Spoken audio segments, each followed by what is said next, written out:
بسم اللہ الرحمن الرحیم۔ السلام علیکم بہن بھائیو، بیٹے بیٹیوں، ویلکم ٹو مائی چینل۔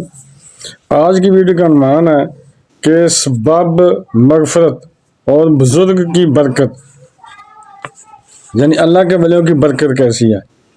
حضرت ابو بکر سیدلانی سے منقول ہے، میں نے سلیم بن منصور بن عمار علیہ رحمہ کو یہ کہتے ہوئے سنا کہ میں نے اپنے والد رسول اللہ رحمہ کو بعد وصال خواب میں دیکھ کر پوچھا، ما فعل اللہ بیکا، اللہ تعالیٰ نے آپ کے ساتھ کیا معاملہ فرمایا؟ انہوں نے جواب دیا، اللہ تعالیٰ نے مجھے اپنی بارگاہ میں بلایا اور فرمایا، اے بادم البڈھے، تو جانتا ہے ہم نے تجھے کیوں بخشا؟ میں نے کہا، اے میرے رحیم و کریم پروردگار، میں نہیں جانتا۔ تو فرمایا، اللہ تعالیٰ نے فرمایا کہ ایک دن تو نے اجتماع میں یعنی محفل میں بیان کیا اور اہل اجتماع کو رلا دیا، یعنی رونے لگ گئے۔ اس اجتماع میں ہمارا ایک ایسا بندہ بھی موجود تھا جو ہمارے خوف سے کبھی نہیں رویا تھا۔ تمہارا بیان سن کر وہ بھی میرے خوف سے رونے لگا، سبحان اللہ۔ پس میں نے اس کی تمہاری اور تمام شرکاء کی اجتماع کی مغفرت فرما دی، یعنی جو آپ نے بیان کیا تھا اس میں وہ ایسا بندہ ایک رو پڑا جو پہلے کبھی نہیں رویا تھا میرے ڈر سے، اس نے آ کے بیان کی وجہ سے وہ رو پڑا، تو اس کی وجہ سے میں نے تمہاری بھی مغفرت فرما دی اور سارے شرکاء بھی مہربانوں کی مغفرت فرما دی، سبحان اللہ۔ ایک روایت میں اس طرح منقول ہے کہ کسی نے انتقال کے بعد حضرت سیدنا مسعود بن عمار رحمۃ اللہ علیہ کو خواب میں دیکھ کر پوچھا، ما فعل اللہ بیکا، اللہ تعالیٰ نے آپ کے ساتھ کیا معاملہ فرمایا؟ کہا، انہوں نے فرمایا، میرے پروردگار نے مجھ سے ان 360 اجتماعات کے متعلق پوچھا جو میں نے بیان کیے تھے، 360 کہ جن میں میں نے اللہ تعالیٰ کی پاکی بیان کی تھی، اللہ تعالیٰ کی تعریف بیان کی تھی۔ پھر ارشاد فرمایا، اے منصور، ہم نے تمہاری تمام خطائیں اور گناہ معاف کر دیے، کھڑے ہو جاؤ، جس طرح زمین میں تم ہماری پاکی بیان کرتے تھے اسی طرح آسمان والوں کے سامنے ہماری پاکی بیان کرو، سبحان اللہ۔ حضرت سیدنا ابو عباس مؤدب رحمۃ اللہ علیہ سے منقول ہے، میرے ایک ہاشمی پڑوسی کے معاشی حالات ٹھیک نہ تھے، انہوں نے اپنا ایک واقعہ کچھ اس طرح سنایا کہ ہمارے ہاں بچے کی ولادت ہوئی تو گھر میں کوئی ایسی چیز نہ تھی جو اپنی زوجہ کو کھلاتا۔ اس دکھیاری نے مجھ سے کہا، میرے سرتاج، آپ میری حالت و کیفیت سے خوب واقف ہیں، اس وقت مجھے غذا کی اشد ضرورت ہے تاکہ میری کمزوری دور ہو، اب میں مزید صبر کرنے کی طاقت نہیں رکھتی، خدا را کچھ کیجیے۔ اپنی زوجہ کی یہ حالت دیکھ کر میں بے تاب ہو گیا اور عشاء کی نماز کے بعد ایک دکاندار کے پاس گیا۔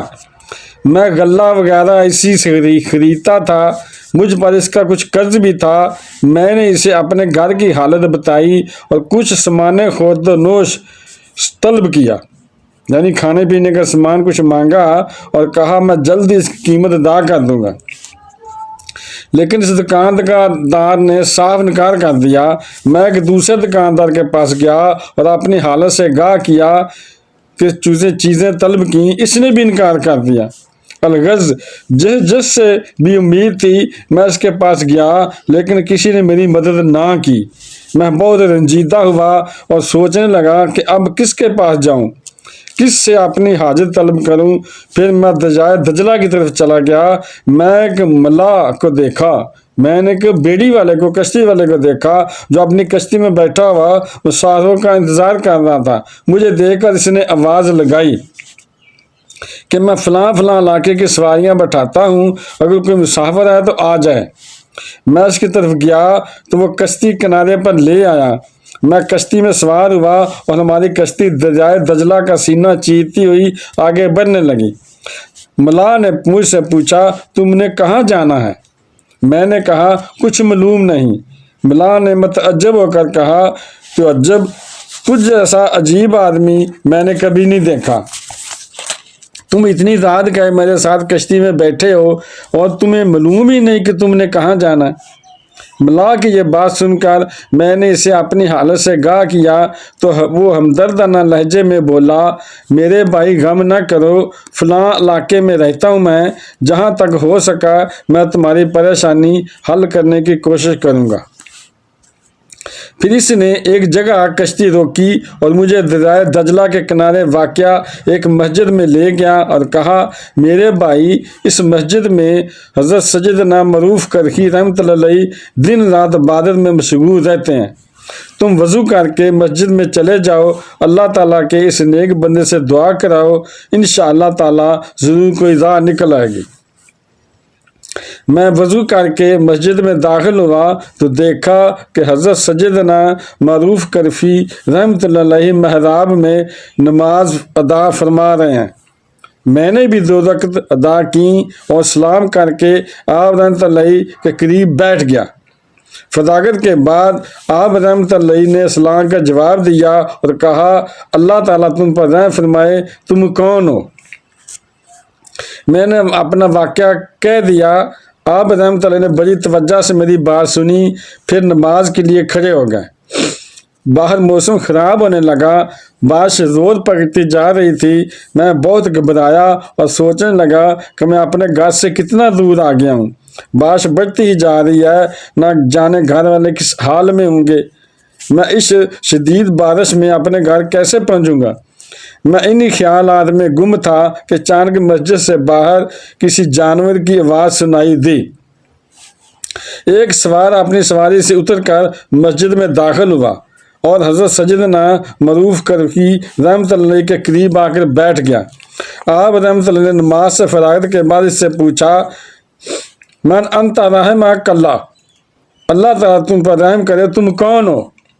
اس شخص نے کہا، حضور میں فلاں شخص کا قاصد ہوں، انہوں نے آپ کو سلام بھیجا ہے اور کہا ہے کہ میں چادر اوڑھ کر سو رہا تھا، میں نے اپنے آپ کو اچھی حالت میں دیکھا ہے، یعنی میں نے آپ کو حضرت معروف کرخی رحمۃ اللہ کو اچھی حالت میں دیکھا اور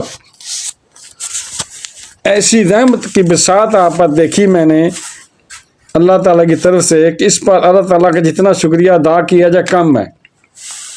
میں آپ کی بارگاہ میں کچھ نذرانہ پیش کر رہا ہوں، اسے قبول فرما کر مجھ پر احسان فرمائیں، آپ جسے مستحق پائیں اسے یہ رقم عطا فرما دیں۔ سبحان اللہ۔ قاصد کا پیغام سن کر آپ رحمۃ اللہ نے فرمایا، یہ ساری رقم اس ہاشمی شہزادے کی خدمت میں پیش کر دو۔ قاصد نے کہا، حضور یہ 500 دینار ہیں۔ میں فرمایا بزرگوں نے، ہاں یہ سب اسے دے دو۔ تو قاصد نے ساری رقم مجھے دے دی۔ میں نے تمام رقم اپنی چادر میں رکھی، حضرت سیدنا معروف کرخی رحمۃ اللہ کا شکریہ ادا کیا اور اسی وقت گھر کی طرف چل دیا۔ بارش میں بھیگتا گرتا پڑتا اپنے علاقے میں پہنچا، سیدھا دکاندار کے پاس گیا اور کہا، یہ دیکھو یہ 500 دینار ہیں، اللہ تعالیٰ نے اسے رزق کے خزانوں میں سے مجھے عطا فرمائے ہیں، تمہارا جتنا مجھ پر قرض ہے وہ لے لو اور مجھے کھانے کا سامان دے دو۔ دکاندار نے کہا، کل تک یہ رقم اپنے پاس ہی رکھو، جو چیزیں تمہیں چاہیے وہ لے جاؤ۔ پھر اس نے شہد، شکر، تلوں کا تیل، چاول، چربی اور بہت سی کھانے کی اشیاء مجھے دیتے ہوئے کہا، آپ یہ تمام چیزیں اپنے گھر لے جائیں۔ میں نے کہا، اتنا سارا سامان میں کیسے اٹھاؤں گا؟ اس نے دکاندار نے کہا، میں آپ کی مدد کروں گا۔ کچھ سامان اس نے اٹھایا، کچھ میں نے، پھر ہم دونوں گھر کی طرف چل دیے۔ گھر پہنچے تو دیکھا کہ دروازہ کھلا ہوا تھا، کیونکہ میری زوجہ اتنی کمزور ہو گئی تھی کہ دروازہ بند کرنے کی طاقت بھی نہ تھی۔ مجھے دیکھ کر شکوہ کرتے ہوئے بولی، اس نازک حالت میں مجھے چھوڑ کر کہاں چلے گئے تھے؟ بھوک اور کمزوری سے میری حالت خراب ہو گئی ہے۔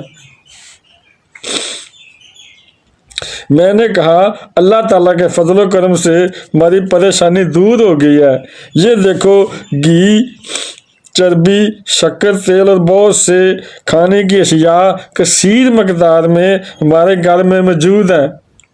یہ سن کر وہ بہت خوش ہوئی، اسی تکلیف جاتی رہی۔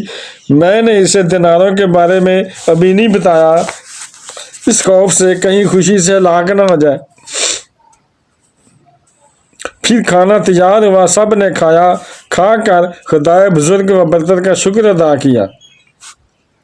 صبح میں نے اپنی زوجہ کو وہ دینار دکھائے اور سارا قصہ سنایا، وہ بہت خوش ہوئی اور اس غیبی امداد پر اللہ تعالیٰ کی پاکیزگی بیان کی۔ پھر ہم نے کاشت کے لیے کچھ زمین خرید لی تاکہ اس سے حاصل شدہ آمدنی کے ذریعے ہمارے اخراجات پورے ہوتے رہیں۔ اس طرح کچھ ہی عرصہ بعد حضرت سیدنا معروف کرخی رحمۃ اللہ علیہ کی برکت سے اللہ تعالیٰ نے ہماری تنگ دستی اور مفلسی دور فرما دی اور اب ہم بفضل خدا تعالیٰ خوشحال زندگی گزار رہے ہیں۔ اللہ تعالیٰ حضرت سیدنا معروف کرخی رحمۃ اللہ علیہ کو ہماری طرف سے اچھی جزا عطا فرمائے، آمین، بجاہ النبی الامین صلی اللہ علیہ وآلہ وسلم۔ بہن بھائیو، بیٹے اور بیٹیوں، اگر آپ کو میری یہ ویڈیو اچھی لگی ہے تو صدقہ جاریہ سمجھ کر آگے شیئر کر دیں، اور اگر ابھی تک آپ نے میرے چینل کو سبسکرائب نہیں کیا تو سبسکرائب بھی لازمی کر دیں اور آل پر کلک کر دیں، بیل کو دبا کر آل پر کلک کر دیں تاکہ میری آنے والے اچھی سے اچھی ویڈیوز آپ کو ملتی رہیں۔ چلو ملتے ہیں نیکسٹ ویڈیو میں۔ السلام علیکم، خدا حافظ۔